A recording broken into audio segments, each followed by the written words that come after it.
The city glittered like it had nothing to hide. But Rowan Vale knew better. Cities were like people, what mattered was what they buried. From 30 stories up, his penthouse glowed with excess. Glass walls, ocean views, the quiet arrogance of money that had never been told no.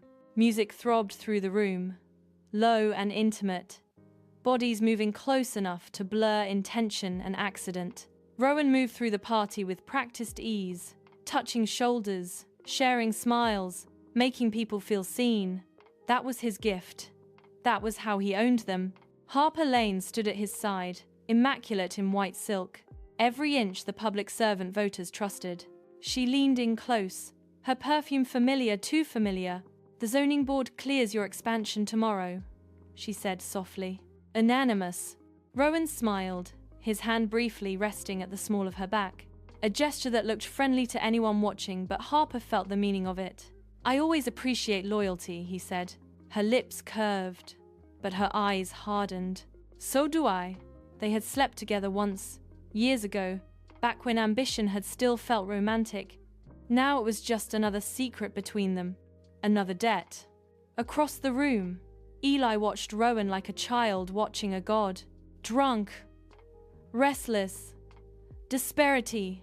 He wanted Rowan's approval, the way addicts wanted air.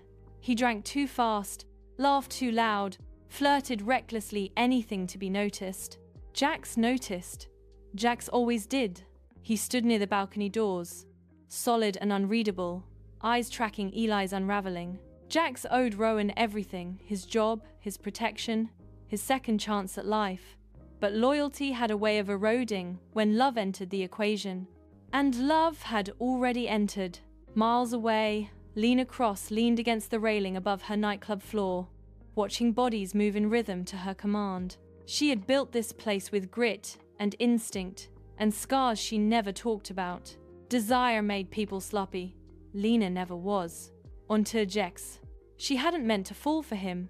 Men like Jax were dangerous not because they lied, but because they didn't. Because they would burn the world down if they thought it was right. When the man whispered in her ear, panic flickered beneath her control. "Clear, Vip," she said, already dialing. She didn't call Jax first. She called Rowan. The call went unanswered. Back at the penthouse, the night shifted. Eli stumbled onto the balcony, needing air, needing escape. The man waiting there didn't need an invitation. "You ruined my life," the man said, voice shaking with fury. Ellie's bravado collapsed. "You promised you wouldn't come back." "I promised nothing," the man snapped. "You did." The balcony door slid open. Rowan stepped out, face smooth, eyes sharp. He took in the scene instantly, the danger, the exposure, the risk. "This ends now," Rowan said. The man laughed, bitter and broken. "You don't get to decide that." Voices rose. Accusations spilled.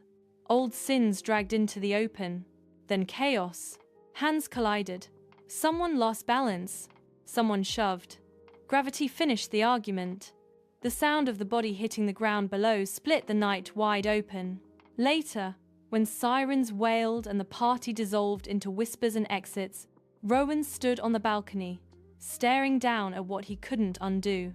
Behind him, Jax watched not the body, but Rowan. For the first time, doubt crept in.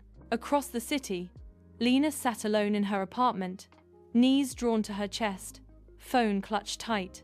When the voice on the other end finally spoke, it confirmed what she already feared. Her brother was dead, and Rowan Vale had been there, grief hardened into obsession. At the police station, Eli shook under fluorescent lights, guilt pressing down until he could barely breathe. He thought of the man's face, of Rowan's calm, of how easily the world closed ranks to protect power. "I don't remember," he said. But betrayal had already begun with himself. Marisol Vega watched the aftermath like a puzzle begging to be solved.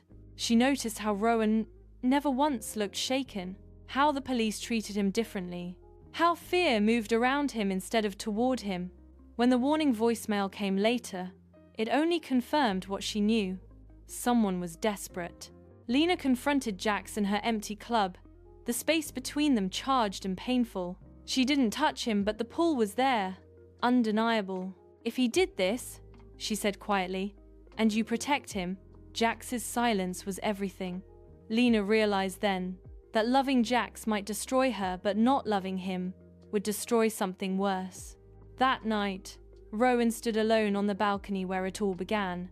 The city below glittered, uncaring. His phone buzzed. "I have the video."